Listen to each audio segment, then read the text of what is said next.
$335 billion. That's the estimated net worth of a single family, according to Bloomberg's December 2025 ranking, which places them as the second wealthiest dynasty on Earth, behind only the Waltons of Walmart. Most people outside the Middle East could not name a single one of them. They are the Al Nahyans, the ruling family of Abu Dhabi and the most powerful clan in the United Arab Emirates. 3 sovereign wealth funds sit under their control, managing a combined $1.7 to $1.8 trillion. Manchester City Football Club belongs to them. So do stakes in Ferrari, Virgin Galactic, and a 70% share of semiconductor manufacturer Global Foundries. Their money now flows into OpenAI, Anthropic, TikTok, and Binance, and they have held unbroken power for over 230 years. What follows is the story of how a pearl-diving clan from the Arabian desert ended up richer than the Kochs, the Mars family, and the Hermès dynasty combined. And the answer is not just oil. Oil is how the money arrived. What set the Al Nahyans apart is something most wealthy families and most governments struggle to do at the same time. They concentrate power and capital inside a small circle of brothers. They move fast, and they never answer to voters. The Al Nahyans descend from the Al Bufala, the leading branch of the Bani Yas, one of the largest tribal confederations anywhere on the Arabian Peninsula. Their ancestral base sat at the Liway Oasis, deep in the Rub al-Khali, a desert known in English as the Empty Quarter. Their family name traces back to an ancestor called Nahyan bin Fala. Fresh water turned up on Abu Dhabi Island in 1761, and that discovery drew the Al Bufala to migrate there by 1793. Around a simple coral stone fort called Qasr al-Hozn, Sheikh Shakbut bin Diab al-Nahyan founded what would become one of the longest-running family dynasties in the modern world. For the next 150 years, Abu Dhabi ranked among the poorest places on Earth, with 95% of its revenue coming from pearl diving. That economy collapsed in the 1930s when Japan introduced cultured pearls, and the Great Depression hit at the same time, which meant the entire region lost its only real source of income almost overnight. And the politics during those years were vicious. Between 1793 and 1966, 5 rulers were overthrown and 8 were killed in coups, many of them at the hands of their own brothers. Leadership in this family was never inherited gently. It was seized. Abu Dhabi granted its first oil concession on January 11, 1939. That concession sat idle for nearly 2 decades. Oil finally appeared on March 28, 1958, at the Shaif offshore field. The first cargo of crude left Das Island on July 5, 1962, aboard the tanker British Signal. What lay beneath Abu Dhabi's sand and seabed was staggering. Roughly 96% of the entire United Arab Emirates oil reserves belong to Abu Dhabi alone, about 108 billion barrels. That places the United Arab Emirates 6th globally in proven crude reserves, behind Venezuela, Saudi Arabia, Iran, Iraq, and Kuwait. But here is the thing. The ruler at the time, Sheikh Shakbut bin Sultan, refused to spend the new oil money. He reportedly kept cash under his mattress while his people lived without schools, roads, or hospitals. That stubbornness cost him his throne. On August 6, 1966, with unanimous backing from the Al Nahyan family and support from the British, Shakbut was removed in a bloodless palace coup. His younger brother, Sheikh Zayed bin Sultan Al Nahyan, replaced him. That single day in August 1966 set everything else in motion. Born in 1918 and named after his grandfather, Zayed the Great, Sheikh Zayed had spent 20 years as the ruler's representative in Al Ain, a desert town near the Omani border, where he built a reputation as a pragmatic, accessible, and deeply popular leader. Once he took control of Abu Dhabi, he moved fast. Oil revenue poured into infrastructure, education, and healthcare. ADNOC, the Abu Dhabi National Oil Company, came into existence in 1971. 5 years later, he created the Abu Dhabi Investment Authority, known as ADIA, which grew into one of the largest sovereign wealth funds on the planet. None of that, though, matched his biggest political achievement.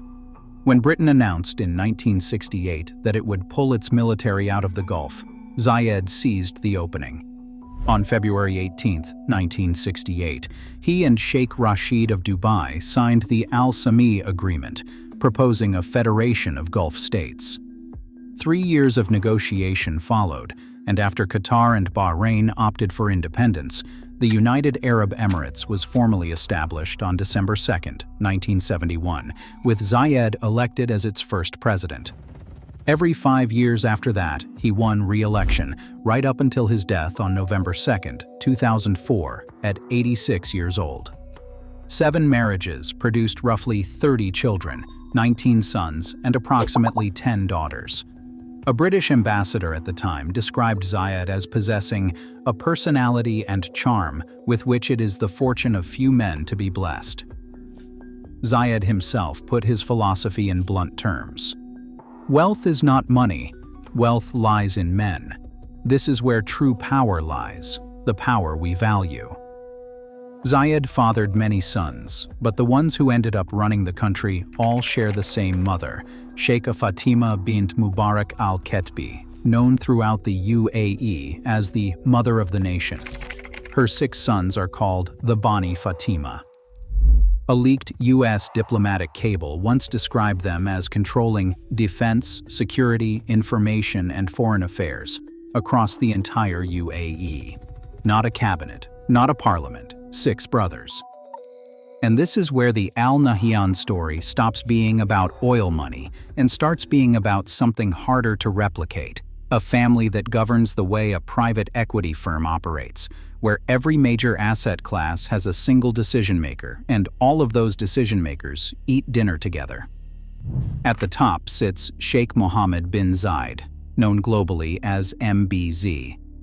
Born in 1961, he trained at the Royal Military Academy at Sandhurst, flew jets in the UAE Air Force, and rose to Chief of Staff of the Armed Forces.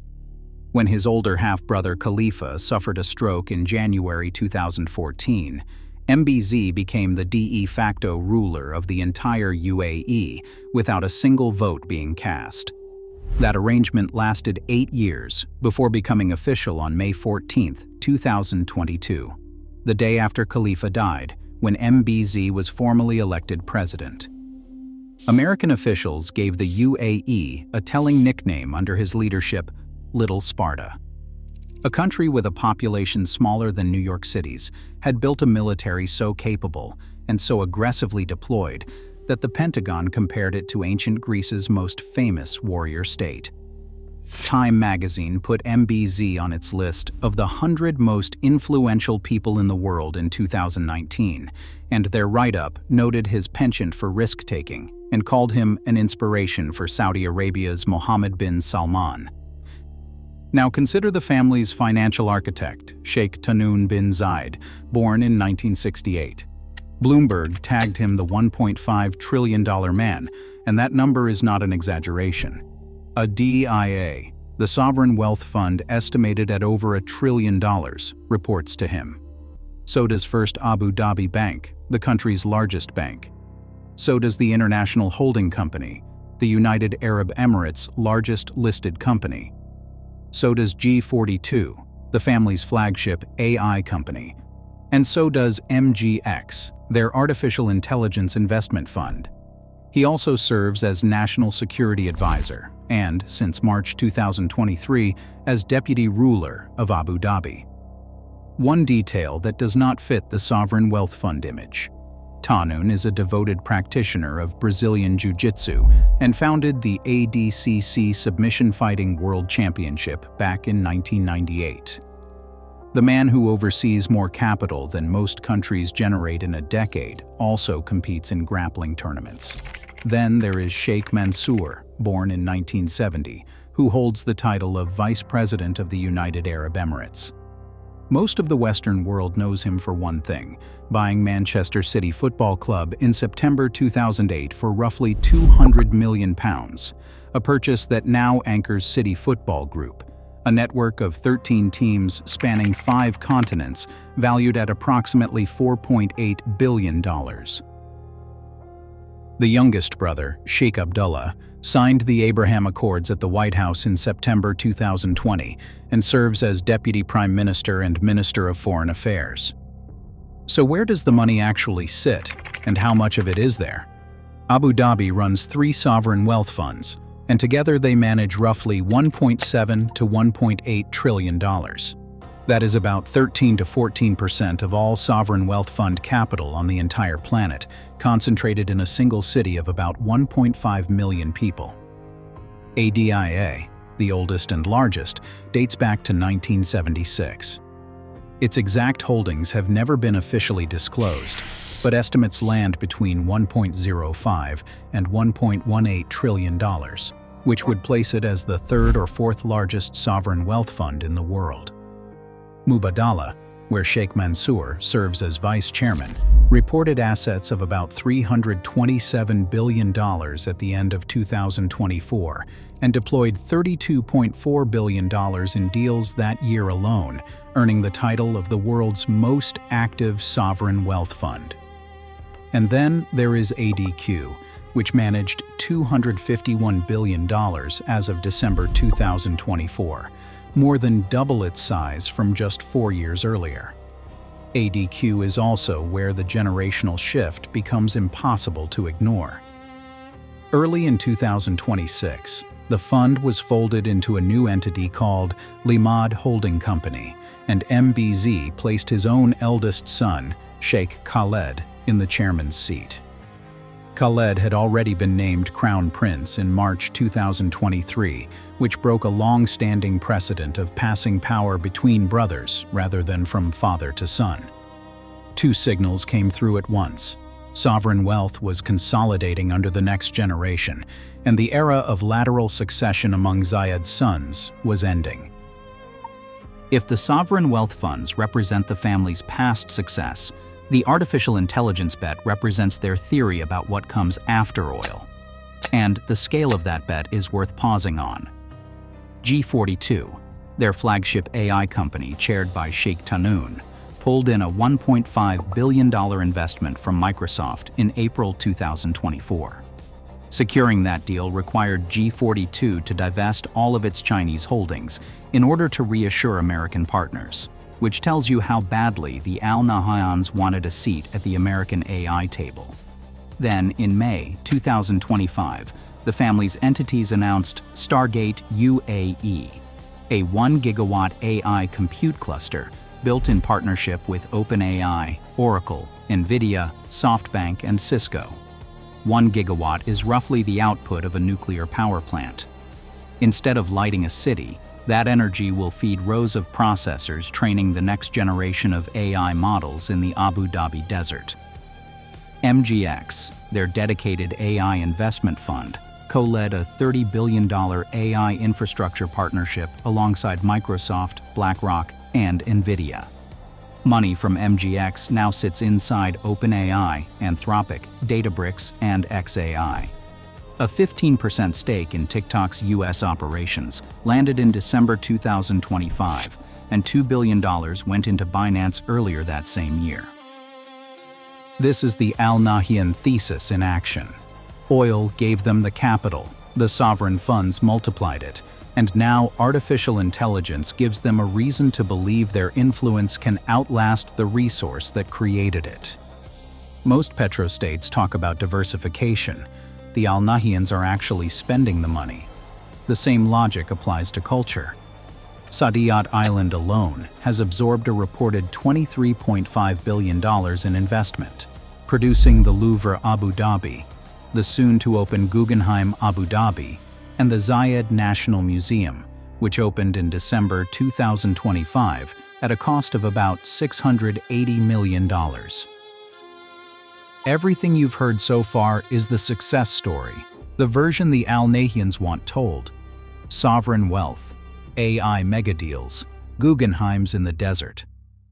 But wealth on this scale, concentrated in a family that answers to no electorate, comes at a price, and that price is paid by people who have no say in how it is collected. Ahmed Mansour, the UAE's most prominent human rights defender, received a 10-year prison sentence in 2017 for the crime of communicating with organizations like Human Rights Watch and Amnesty International. An additional 15 years were upheld by the Federal Supreme Court in March 2025. Human Rights Watch has documented more than 8 years of solitary confinement. 88% of the UAE's workforce consists of migrants, roughly 8.7 million workers, and the kafala sponsorship system ties their visas directly to their employers. That arrangement creates extreme power imbalances. Multiple Human Rights Watch reports have documented passport confiscation, debt bondage, wage theft, and 12-hour shifts in extreme heat among the workers who built marquee projects on Saadiyat Island, including the Louvre Abu Dhabi itself. Surveillance adds another layer. A secret program called Project Raven employed former NSA operatives to hack iPhones using zero-click exploits, targeting dissidents, journalists, and foreign government officials. 3 of those former operatives reached a deferred prosecution agreement with the U.S. Department of Justice in September 2021. Separately, the UAE became a major client of Israel's NSO group and its Pegasus spyware, which targeted Ahmed Mansour as early as 2016. Yemen brought military controversy. Abu Dhabi joined the Saudi-led coalition in March 2015 and trained proxy forces throughout the country. A withdrawal announcement came in 2019, but influence remained through local allies. On December 30, 2025, the United Arab Emirates declared its Yemen mission complete. That same month, the Southern Transitional Council, backed by the United Arab Emirates, stormed Hadramaut province, escalating tensions with Saudi Arabia. Sudan raised the most recent alarm. A United Nations panel of experts found in January 2024 that United Arab Emirates arms shipments to the Rapid Support Forces were credible. Sudan filed a case at the International Court of Justice and then severed diplomatic ties with the United Arab Emirates entirely in May 2025. The United Arab Emirates denies arming the Rapid Support Forces. Here is the contradiction at the heart of the Al Nahyan story. In 1793, they built a fort on a barren island and survived by diving for pearls. Today, sovereign assets approaching $2 trillion sit under their control, along with stakes in some of the most important technology companies on the planet, and a web of influence stretching from Washington to Beijing. Bloomberg's number for the family fortune is $335.9 billion. That places them above the Kochs at $150 billion, and above the Al Sauds of Saudi Arabia at $213 billion. Only the Waltons rank higher. The Waltons do not run a country. The argument you hear most often about Petrostates is that they got lucky, that oil is an accident of geology rather than a measure of ability. That may be true for the first generation. But 3 sovereign wealth funds approaching $2 trillion, a network of AI investments that touches OpenAI, Anthropic, and TikTok, and a generational succession plan already in motion through Crown Prince Khaled and the new Limad sovereign wealth entity, none of that is luck. That is a family treating a country the way a holding company treats a portfolio, with 6 brothers dividing up the world's asset classes among themselves, and a father handing control to his son. Sheikh Zayed once put it this way: "A nation without a past is a nation without a present or a future." The Al Nahyans have never forgotten where they came from. Whether the future they are building matches the scale of what they have already pulled off, that is the question worth watching. These are the families most people never hear about. We cover them every week. If that is worth your time, subscribe.